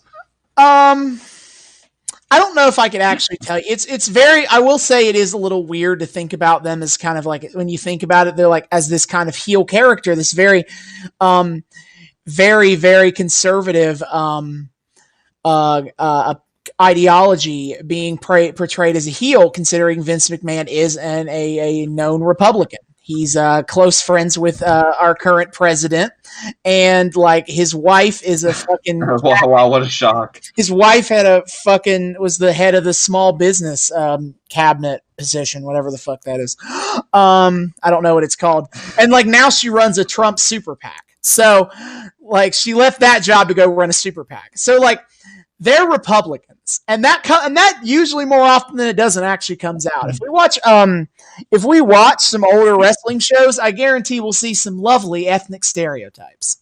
If we go back deep enough in our archives here, by 2013 they have mostly phased that out because they understand that the audience doesn't that at least some of their audience, a large enough portion of their audience doesn't appreciate it. But and probably they probably have a larger they probably do have a larger demographic of audience members of color that watch them. Yeah, it's a more culturally sensitive audience than it used to be. We didn't see it on this episode because he wasn't wrestling at the time. But if you look at old school character named Goldust, who he was initially called that because he dressed in all gold and black, and he was supposed to be like a take on like an Oscar statue, and he's supposed to be kind of a movie buff. But then pretty quickly they kind of shift gears. They put him in a blonde wig, and they start playing toward the idea that he's a homosexual and a very aggressive one. And they're obviously playing on gay panic for heel heat. Like he is a heel, and and his whole gimmick is basically he's an aggressive gay man. And to the point where that when they want to turn him babyface, they very explicitly talk about how he has a wife and kids. Like that's his babyface turn, is talking about how he has a wife and kids. And they literally, someone calls him this F slur on air. Or like Jerry Lawler, in fact, he's on the show that is a face commentator, but at the time he was a heel. And he's like, well, you're one of those, aren't you? And he's like, what am I? And he's like, well, I'm not going to say it. Right? And no, I'm not. So yeah, it's the 90s, man. So, and the racial stereotypes, I could go forever on that one. But it's a different. Oh, you've told me. Mm-hmm. You've told me a decent amount about how WWE in the past has kind of distastefully played on racial tensions before. They have. And this is kind of more of that, but it is weird to think when I think about it. It's I'm glad that they're heels. They should be. But it's almost kind of weird that this is the gimmick they chose to play. The Americans? The thing that I find really fascinating about that too is we have a similar juxtaposition of that with CM Punk versus Del Rio, where there's kind of like this air of Del Rio being like fuck America, and CM Punk, even though he doesn't he doesn't really opine about beautiful for spacious skies. When he goes out there with his match at the end, he's in red, white, and blue spandex with the stars and stripes. And there's clearly still a bent there of how dare you dislike our great country. Yeah. And I'm kind of wondering, because our modern political of course we managed to talk about politics while talking about WWE. Yeah. Oh God. Welcome to David and Austin. Yeah, this is if you're not ready for it, terribly sorry. Yeah. Yeah, this is welcome to David and Austin. Just talk about anything. It always gets back to politics. I almost have to wonder because I think of how the modern political discourse has transformed so much in the past 4 years. This was 2013, so for a year into Obama's second term, I wonder if they're able to get away with the very aggressive jingoists being as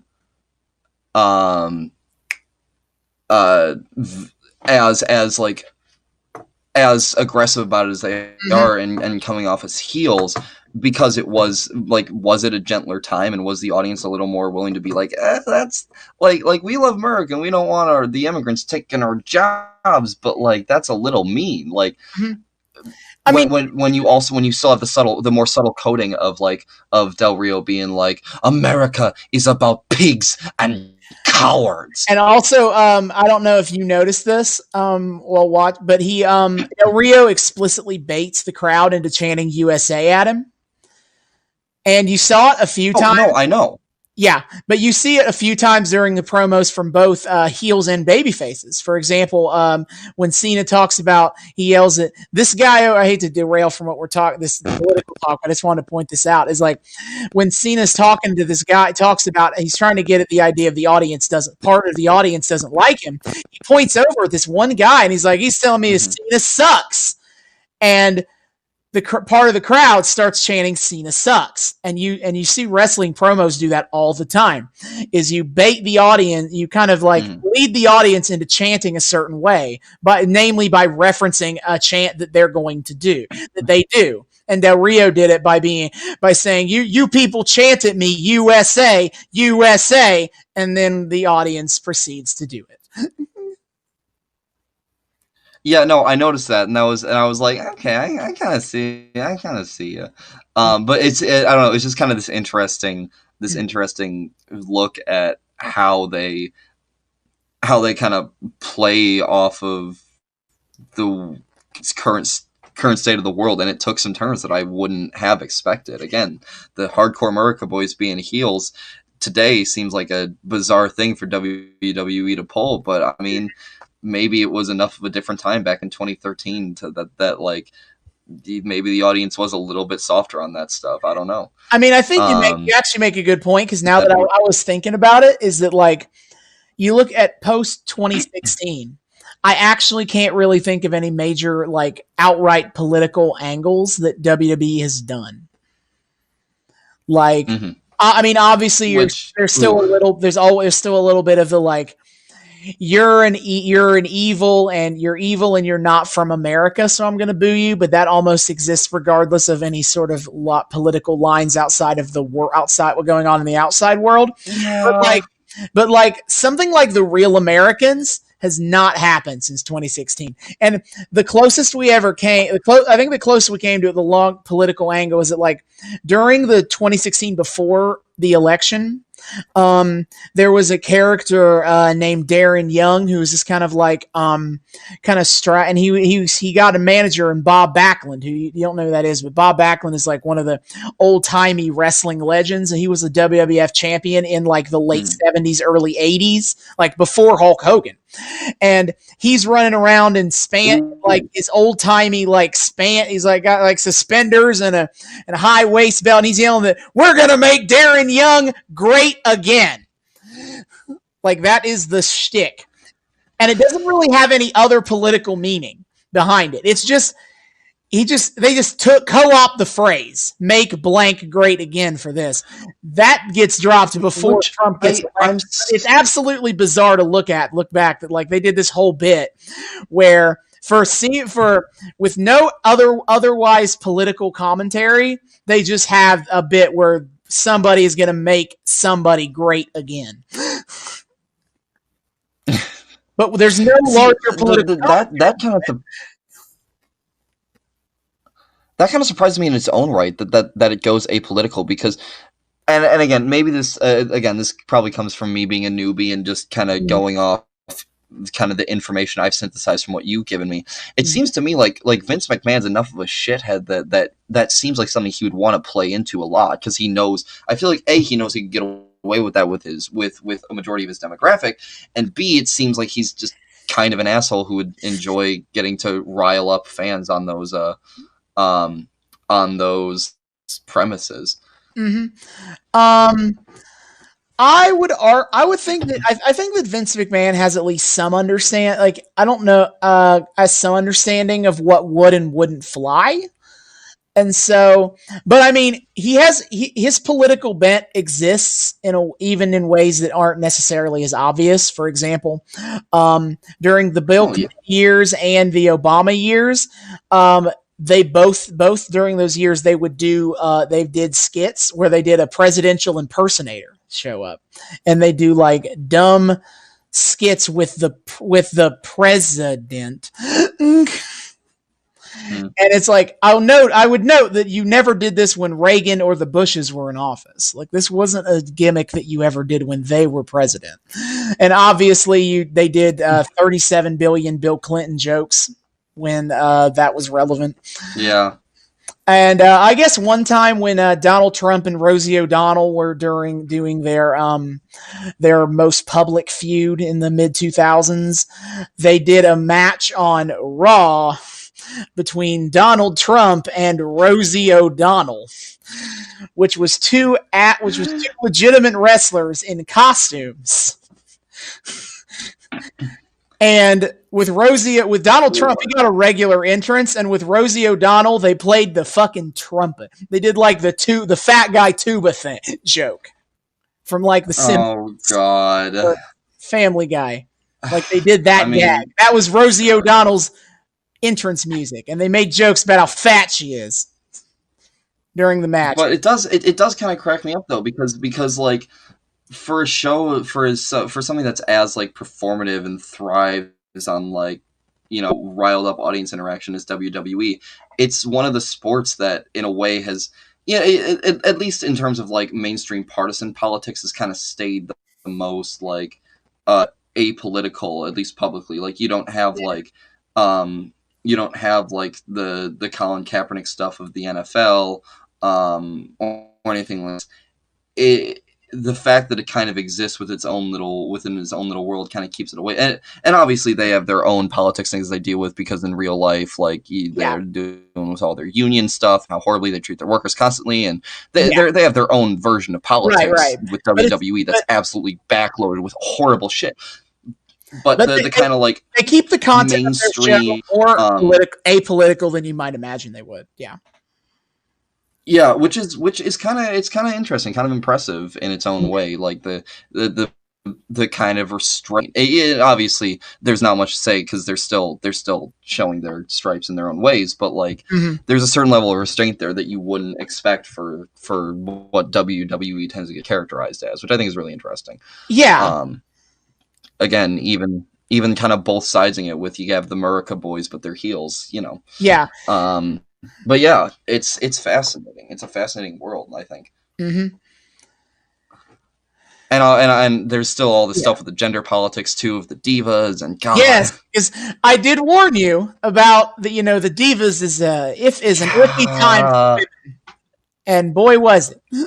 Yeah. And I'll be straight with you. This was on the bit of the higher end. Like the AJ Caitlyn feud was kind of a higher end Divas feud. It was well remembered as this isn't as shitty as usual.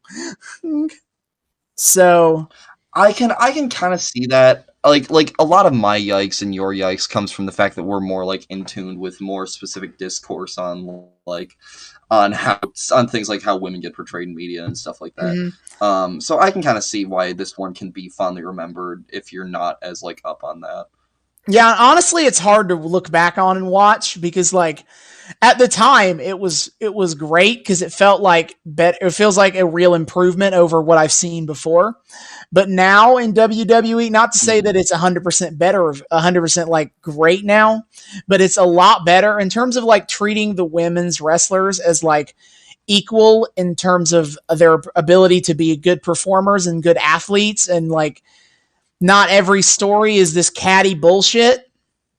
It's kind of hard to even go back to a time when it very much was a lot of catty bullshit. Oh God! I will say what you were saying about how it gets better in a year. The fact that 2014 is when they started to get better about like the women in the company. That is kind of impressive. That like they got progressive on that kind of before Me Too was a huge thing, and before like obviously there were other like big mainstream public feminist movements, but like the fact that WWE hopped on that, on getting better about that in 2014, that's for them impressively proactive. It is. They don't always get proactive, and I think that like that was the U.S. women's soccer team kind of blew up that year, and absolutely Ronda Rousey too was big for Getting WWE to take it seriously. But I will say that also reason I mentioned 2014 is that I'm going to do a little more explanation of WWE's arc power structure now. Is that so in 2013 where we're at now is there's a little show on right now that's called NXT. I don't really talk about it because right now it's pretty much a Hulu exclusive, and it's basically their developmental. It's their minor league, but what they're doing right now in NXT is that they're kind of pumping money into this, but they want to have their own they want to have their own real dedicated training facilities and kind of development program in a way that's more comprehensive than they've ever had before. And so they're bringing in women's wrestlers who were very accomplished women on the indies as trainers. And so suddenly you're not just picking women off the street and training them to be able to throw a few punches and pull some hair. You're training them to be real wrestlers, wrestle like they let the men wrestle. And that pays dividends starting now in 2013. By 2014, and especially as NXT starts gaining a higher prominence, because in 2014 WWE creates its own streaming service, the WWE Network, which is what we were watching on. They would be like, we need weekly content for that show. What if we put NXT there? And so that gives NXT a much bigger platform. And at the same time, the women of NXT, they start showing out in matches. They're putting on better matches for women than has ever been seen in the company. And it eventually kind of just continues. Now the developmental, suddenly the fans are also on board of wait, women's wrestling can be this good. Why is it not this good on Raw and SmackDown? And then by 2015, you see in big effects on the main roster. And then 2016, they retire the Divas belt officially.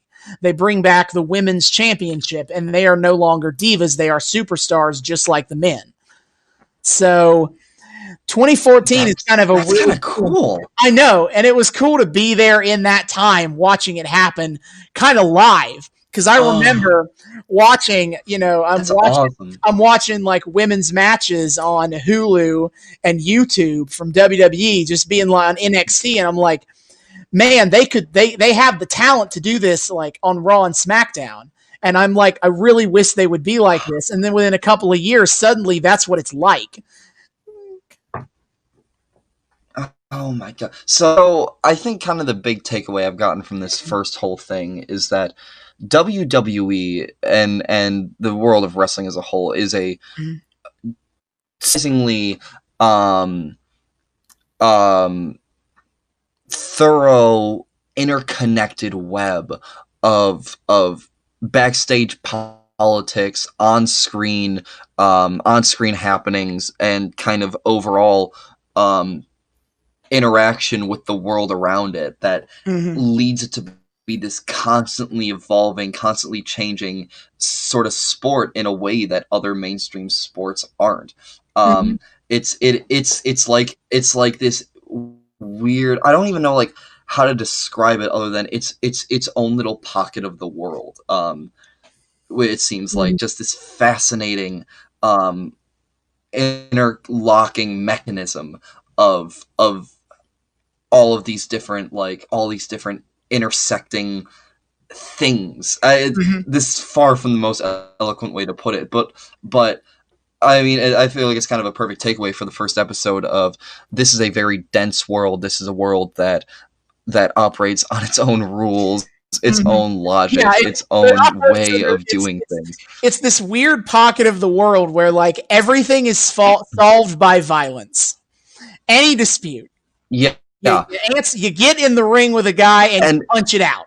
No matter what, we'll probably never cover it, but as the most weird extreme example of this, they did a story in 2005 where Rey Mysterio was the parent. Rey Mysterio's kid's son Dominic, this guy named Eddie Guerrero, was like, Rey Mysterio's not your father, I'm your father. And Rey Mysterio and Eddie Guerrero have a ladder match with the legal I can't think of the word, but basically the winner of the match would be considered the legal father of Dominic. And it's like, we're not going to settle this in court or anything. We're going to settle this in a match. Guardianship of Dominic. Oh my god. Dominic. It's like, nope, we're going to settle this in a ring. Everything is settled in a fight. And well, so it's this very interesting thing of like, there's the front-facing side of WWE where it's all this gigantic show, and it's all very dramatic, and it's all very ostentatious, and it's all very flashy. And then there's the backside of it, that is filled to the brim with these bizarre, interweaving sets of politics that are almost as fascinating as what's going on stage. And I guess the kind of thing I'm really trying to articulate here is like, it's every little aspect of this is its own rabbit hole. Every single little that like I wanted to like, that like I kind of picked up on during the episode tonight, I could tell each little thing had its own years deep rabbit hole to go down to explain how we got there and what the impact the current thing will have on the future, or for 2015 future of WWE. It's so interesting that nothing in this world is standalone. Nothing in this kind of pocket of the universe is just able to stand on its own. Everything is interwoven. And I think that's deeply fascinating. And I am just very excited to explore more of these pockets and go down more of these rabbit holes as we kind of and there's so many rabbit holes to go down, because you have God, I know, you look at and they all have their own different ways of kind of treating the world. Is in WWE is this WWE has this flash and pomp and circumstance to it by design, and then you have other wrestling companies that don't necessarily have don't look at it necessarily the same way. For example, All Elite Wrestling it has the same potential for soap opera nonsense, and at its best, it still does, but it also has a lot more to do in the ring, like that being a story avenue of its own right, as opposed to like the 20-minute monologues that we saw. That like they don't do that in AEW. They have promos and stuff, but it's not the same thing. And then New Japan Pro Wrestling is its own bizarre take on it. With Japanese pro wrestling, it treats it like a sport. Like everyone has a team. Everyone is fighting other teams. Yep. There are 70 billion tournaments a year, and that's basically how you get a champion. You have advanced your career, is you do well in tournaments. Lucha Underground goes the complete other direction from what I've been talking about in the last two places, where suddenly it is an over the top telenovela where you have a dead guy, zombies, and ninja skeletons, and a phoenix, and a dragon incarnated as a man. And somewhere along the way, you also have these douchebag frat guys who play air guitar. And it's all the same world of nonsense. Lucha Underground almost reads like Power Rangers to me. No, it is absurd. Like they lean into the absurdity of both like soap opera, telenovela, plus like they look at like in Lucha Libre, everyone like most people have these really colorful masks, and the masks tell such a story, and so they're like, okay, so we're just going to create this insane world, unlike anything you've ever seen. And we're going to film it like sci-fi fantasy action show. And we're going to film it like a real television show, as opposed to how a wrestling show is traditionally filmed, which is more of what you saw tonight. And even then, all those different ways of portraying wrestling commercially are like the reasons for doing it though each individual way are themselves their own rabbit holes. This thing never ends, and it's all interconnected. This is wild, and it's kind of overwhelming, but it's super cool. I have the worst FOMO about wrestling because there's so much of wrestling. I just want to know more. Like I already watch so many hours a week just from keeping up with like the regular stuff. But then I'm like, dude, what about like the history of women's wrestling on the indie scene? That's I want to watch. I want to see that development, and I want to see this stuff from like the '80s, from how they got developed to now, and I want to watch like these indies, like this Impact Wrestling, as I watch casually, but there's like 15 years of that history, and I just want to know all of the history, and it's like I can't. Oh boy. Oh man. I swear to God, if you get me addicted to this stuff, I'm never letting you live it down. Jesus Christ. Why? Finally, after so long. Oh God. But even though I'm the one who's been pushing you to do this podcast the whole time. Yeah, and I've not been able to come up with a good time to bring it up, but I guess this is a good enough time. It's talking about like YouTube rabbit, not even rabbit hole. There's not very many good videos, I think, for like an intro to wrestling and kind of getting what it's about. There used to be one, but I'm not hawking that one anymore because it was done by Max Landis. Oof. But it was called Wrestling Isn't Wrestling, and he kind of does a like freestyle-esque like detailed history of like Triple H over a 20-year career, over his 20-year career, and how that character grows and changes, and is like how wrestling is capable of telling those kind of stories, and it's awesome. But Max Landis is a creep, so it's like fuck. No, oh Max Landis, no, damn it. Yeah, so I know that name. So now I gotta like hawk Super Eye Patch Wolf, which is his videos are really good too. Oh God, well that's unfortunate. Which also, I'm resolving right. Go ahead. Oh no, as I was talking, is like his second video about the Undertaker and the streak. He kind of touches on the same issue of like he talks about like how the Undertaker is a 20-year story that like people have followed his entire career. Like they've been watching wrestling since Undertaker came in, and they had to watch a bit of a spoiler for this whole storyline. But like the Undertaker's shtick for the tail end of his career was the fact that his normal shtick is that he's like an immortal dead guy. Hell, see, he came in as like this zombie mortician dude, and he kind of just developed into being a guy who isn't a zombie, but he has like kind of has powers and likes to fuck with people with his gimmick. But he has other thing is that at WrestleMania, which is WWE's biggest show of the year, Undertaker had never been beaten. Like for 20 years of his career, 20 men had tried, but no one had ever beaten him on the biggest show of the WWE year. And it became like a thing by the end of people being like, I'm going to be the one that breaks the streak.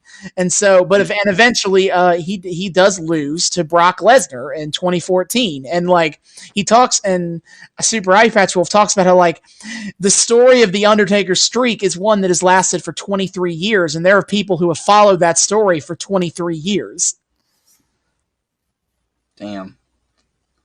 Oh, that's wild. I only followed it for 3, and it was Wyatt, and I was in shock. I remember it's one of the few things in wrestling I remember my exact reaction to.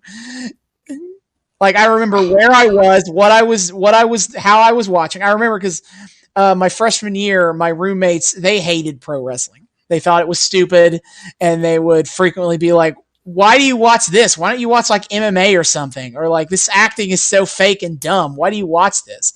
And so it was a tense time. And so WrestleMania night, I'm sitting. I'm trying to imagine Jonathan coming by and telling you that you should watch MMA instead of WWE. Yeah, no, Jonathan was cool with it. He was like he didn't get it, but he was like, "Oh, cool." Yeah, see, that doesn't surprise me. He's a sweetheart. The worst part is the time. Worst part is the time when he walked in, where he heard somebody say, "I wish you died in the womb," which I don't want to give the context for that because I'm telling another story. But he walked into that when someone said that, and I'm like, God damn it! No. Oh God. Okay, keep going. Anyway, so like I'm sitting. So like WrestleMania night, Like my roommates obviously don't give a shit about this. So I'm on my laptop just watching them with my headphones in and like having to be super quiet. I can't like I'm not making a sound. I'm just watching and like reacting to the show. And so I remember exactly my thoughts as I'm watching the match Brock Lesnar versus The Undertaker. And so Brock Lesnar gets Undertaker up and hits him with the F5. That's his signature move. But that's the third time he did that in the match. And I'm like, and my thought is like, really? 3 F5s? The Undertaker's going to kick out of 3 F5s? That seems a little excessive. And Brock Lesnar pins him. I'm thinking 1, 2, 3? Like, what? Like I was in silence that this had happened. And like wrestling can be like that. It can like emotionally bring you in and like make you feel things. I hate it. I'm gonna end up ranting about Hangman Adam Page at some point. The socially anxious, perpetually depressed, drinks to forget his own pain millennial cowboy. Who I'm just like, oh, Hangman. Yeah, that's a can of worms for another day. Yeah, it is. Oh no, we're an hour deep here. But I will say I do want to resolve that you mentioned that 4-hour show.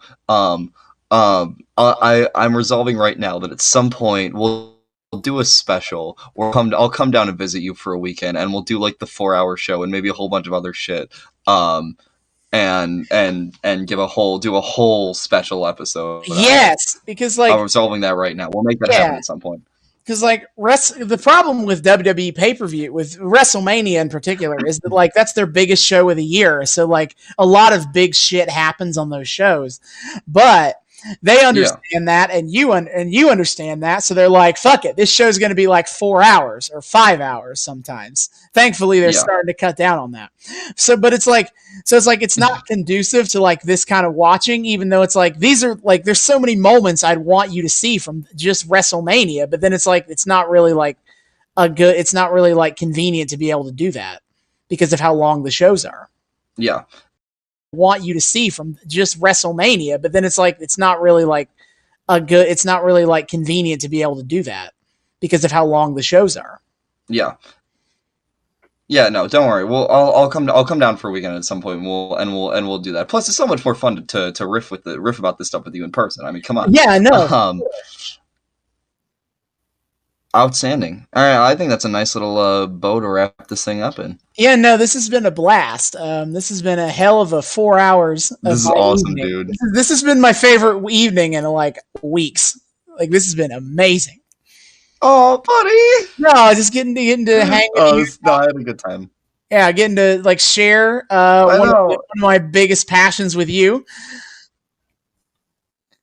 I know. No, this is so cool, dude. I look forward to getting to do more of this. This is awesome. No, and clearly with this setup, we should come up with other stuff to watch on occasion beyond wrestling. Like, God, like we now have this setup. Oh yeah. We'll find. We'll figure. We can figure out like trade-offs and stuff. I don't know what passions I have that you lack, but I'll figure something out. All right. Yeah, we'll do. All right. Signing off. Until next time.